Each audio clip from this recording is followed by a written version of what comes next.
Bonjour et bienvenue à tous. Des anciens moulins à vent à axe vertical datant de plus de 1000 ans aux inquiétantes mais sublimes sculptures en paille de riz du festival de Wara, voici les 10 choses les plus bizarres et les plus insolites que vous pourrez voir dans toute votre vie. Allez, on commence. Regardez cet arbre qui se transforme littéralement en fontaine à chaque fois qu'une averse se produit. Situé dans un village appelé Dinosa, dans le sud-est du Monténégro, ce vieux mûrier fait jaillir de l'eau directement de son tronc, à chaque fois qu'il pleut abondamment. Ce phénomène naturel est extrêmement rare et on a longtemps cru que l'arbre possédait des vertus magiques. Mais l'explication du phénomène n'a rien de magique et tient dans les nappes phréatiques qui sont juste en dessous du village. Ces dernières sont déjà pleines à ras-bord et à chaque fois que la pluie tombe, elles se retrouvent inondées et débordent littéralement du sol. La pression hydraulique est alors tellement forte que l'eau finit par jaillir du tronc de l'arbre comme d'une fontaine ouvragée en bois. Un spectacle unique en son genre et que vous ne verrez certainement pas tous les jours. Si vous croisez un jour un cheval cob gypsy, aussi appelé en anglais Irish cob, vous aurez certainement la même impression que moi. C'est un cheval avec un excellent tempérament, une grande douceur et un incroyable amour pour les humains. Il ne cherche que de l'affection et pour cela il est prêt à tout. On le surnomme même le cheval-chien à cause de sa gentillesse caractéristique. Mais malheureusement, un atout physique étonnant de ce cheval fait que certains humains le rejettent. Qu'il soit mâle ou femelle, ce cheval porte fièrement une moustache qui est si longue qu'elle atteint parfois même les 18 cm. Chez certains, cette moustache est d'ailleurs tellement touffue qu'elle en devient presque une barbe. À cause de ce trait, admettons-le, plutôt particulier, ce cheval doit donc subir les moqueries et les méchancetés de certains internautes qui sont persuadés que l'on ferait bien mieux de raser tous les cobs gypsy du monde. Et vite. Mais heureusement, d'autres s'insurgent et trouvent même que finalement un cheval avec une moustache c'est plutôt rigolo. Quant aux cobs gypsy, aux dernières nouvelles, ils ne sont toujours pas capables de lire ce qui se dit sur eux sur internet et croyez-moi, c'est bien mieux comme ça. Pendant de longues années, les agriculteurs de Niigata au Japon étaient déçus. Certes, ils avaient souvent de belles récoltes, ils étaient généralement bénis par la pluie abondante et la terre fertile, mais ils avaient toujours le même problème. Un excès de déchets de riz appelé en japonais wara, dont ils ne savaient que faire. Bien sûr, comme leurs voisins des autres provinces japonaises, ils le donnaient bien au bétail, mais pour eux, ce n'était pas suffisant. Ils devaient trouver une autre solution et à force d'y penser, ils finirent par avoir une idée. À Niigata, en 2008, ils inventèrent le festival de Wara. Désormais, chaque année, le Wara se transforme sous les mains d'agriculteurs habiles en de véritables œuvres d'art terrifiantes et effroyables. Durant toute la durée du festival d'art de Wara, le parc Uwasekigata à Niigata devient ainsi un refuge pour des gorilles, des rhinocéros et des lions. Féroces et surtout surdimensionnés. Seul petit inconvénient, durant toute la durée du festival, les habitants de Niigata, victimes du succès de leur sculpture, ont bien plus de touristes que d'habitude. Mais qu'importe, le festival de Wara a fait la fierté de toute la région et dorénavant, plus aucun déchet de riz ne se perd. En voilà des habitants pleins d'imagination. Faisons une petite parenthèse si vous voulez bien. Si cette vidéo vous plaît, n'oubliez pas de mettre un pouce bleu, de vous abonner à la chaîne et d'activer la cloche pour recevoir toutes les notifications. Allez, on continue. L'Iran est en grande partie un pays sec et aride, du coup ses habitants ont dû faire preuve d'inventivité afin de pouvoir irriguer leurs terres arables. Malgré tous leurs efforts, le rendement n'était pas vraiment à la hauteur de leurs espérances et ils avaient réellement besoin d'une idée lumineuse pour remédier à leurs petits problèmes. Les ingénieurs perses ont alors pensé à utiliser l'énergie du vent afin de faire tourner des pales sur un axe, ce qui fournirait de l'énergie gratuite et quasi éternelle. C'est donc ainsi que furent inventés les premiers moulins à vent de l'histoire de l'homme en l'an 670 avant notre ère. Ces ingénieux dispositifs éoliens ont alors été érigés un peu partout en Iran, mais en bien plus grande quantité dans la province de Khorasan, située au nord-est du pays. Ce site fut bien choisi car il faisait partie d'une zone montagneuse et qui était donc un endroit extrêmement venteux. À Najd-Ifan, par exemple, il y avait tellement de moulins que la ville fut surnommée l'ancienne ville des moulins et même le valeureux Don Quichotte n'aurait pas pu tous les abattre. Grâce à la puissance maîtrisée du vent, les ingénieurs perses ont donc bien pu résoudre les problèmes d'irrigation que connaissait leur peuple. Mais il leur restait cependant un détail à régler, et pas des moindres en effet. Car il leur fallait créer des structures qui ne seraient pas excessivement coûteuses à fabriquer, sans pour autant être de vulgaires bâtisses dont la mocheté pourrait nuire au magnifique urbanisme de la ville. Mais loin d'être découragés par ce nouvel obstacle, les habiles bâtisseurs perses ont réussi à ériger de splendides moulins à vent disposant d'une architecture originale en utilisant seulement des matériaux aussi communs que le bois, la paille et l'argile. Et comme leur pale était disposée sur un axe vertical à l'image d'un tourniquet, l'énergie était directement transférée vers le bas du mât jusqu'à la meule d'une manière beaucoup plus efficace qu'avec un moulin à vent à axe horizontal. Ces ingénieux dispositifs ont donc permis l'irrigation de ces contrées arides et désolées, tout en garantissant aux anciens Perses l'intégrité de leur patrimoine architectural. Les abeilles sont des insectes extrêmement sociables et le temps qu'elles ne passent pas à butiner les fleurs, elles le passent à travailler en équipe pour aménager la ruche et prendre soin de leur reine. En effet, cette dernière représente l'essence même de la colonie, et si jamais elle meurt, c'est toutes les abeilles qui périront avec elle. D'où le besoin vital de protéger la reine des abeilles contre n'importe quelle source de danger.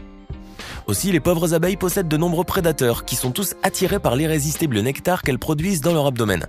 Il est donc primordial pour ces dernières de savoir comment bien se défendre contre les intrus indésirables.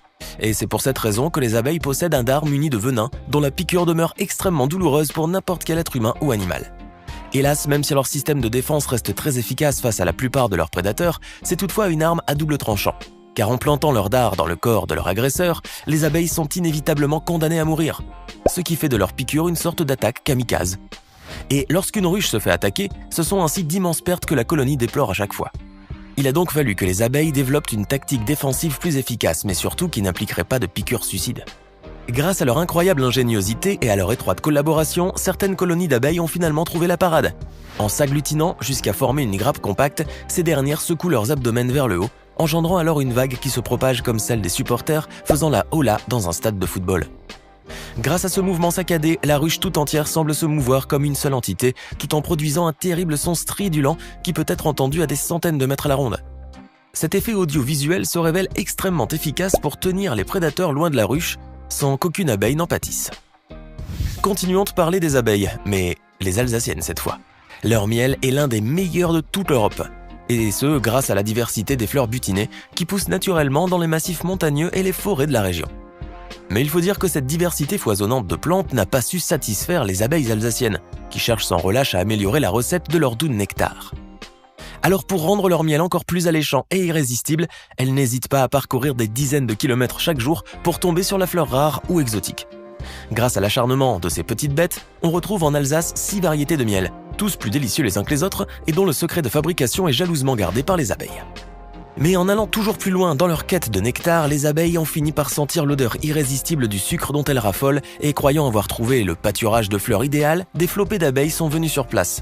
Or ce n'était pas vraiment un champ de fleurs qui exhalait ce parfum sucré, mais plutôt une usine de bonbons, les fameux M&M's. Comme les abeilles affamées ne pouvaient être raisonnées, personne n'a pu les empêcher d'aller butiner au fond des énormes cuves contenant les restes de ces célèbres dragées au chocolat enrobés de couleurs. Et comme il fallait s'y attendre, la récolte de miel de cette année-là en Alsace en a fait voir de toutes les couleurs aux pauvres apiculteurs. Ces derniers ont en effet été choqués de voir que leur production mellifère avait pris des teintes de bleu et de vert au lieu de son habituelle couleur dorée. Heureusement, les responsables de l'usine ont décidé de couvrir désormais leurs cuves, empêchant ainsi les abeilles de s'y introduire. Ces dernières iront chercher leur nectar ailleurs, mais elles n'oublieront pas de sitôt leur fabuleux festin de l'usine. Le printemps approche pour les oiseaux et avec lui arrive la saison des amours. Nos amis volatiles doivent donc faire leur nid pour pouvoir s'y reproduire en toute sérénité et y élever leurs petits oisillons affamés.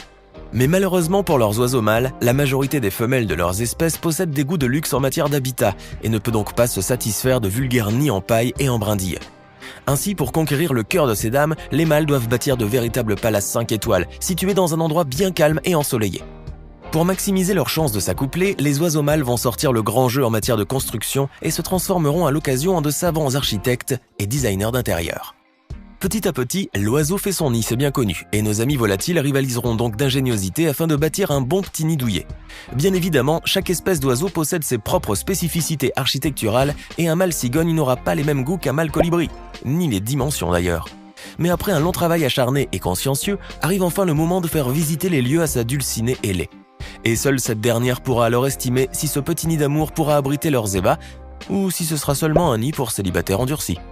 En voyant ces arbres, vous allez forcément conclure qu'un peintre a repeint leur tronc avec des couleurs chatoyantes au gré de ses fantaisies artistiques. Mais il n'en est rien, car c'est Dame Nature elle-même qui est l'auteur de ces magnifiques tableaux. Ces arbres au tronc irisé sont en fait des eucalyptus arc-en-ciel, que l'on retrouve en abondance dans certaines îles d'Indonésie et dans le sud de l'île des Philippines. Présentant presque tout le spectre de couleurs visibles dans un arc-en-ciel, les troncs de ces arbres offrent ainsi un magnifique contraste avec le reste du paysage. En dehors de leur beauté, l'écorce de ces arbres et feuilles aromatiques produisent d'excellentes essences d'huile thérapeutique et repoussent même les moustiques. Voici donc un arbre que tout botaniste aimerait bien posséder dans son jardin. Mais à défaut, vous pouvez toujours sortir votre palette de couleurs et vous mettre à la peinture sur toile, ou plutôt sur tronc d'arbre. Vous en avez marre de revenir bredouille de la pêche? Vous arrive-t-il de remonter des bottes usées ou des boîtes de conserve au lieu d'un beau poisson argenté? Alors vous avez besoin d'aller effectuer un stage de pêche aux Maldives, où vous serez chaperonné par les meilleurs pêcheurs à la ligne du monde. Les pêcheurs maldiviens ont en effet hérité d'une fabuleuse technique de pêche ancestrale à l'efficacité redoutable.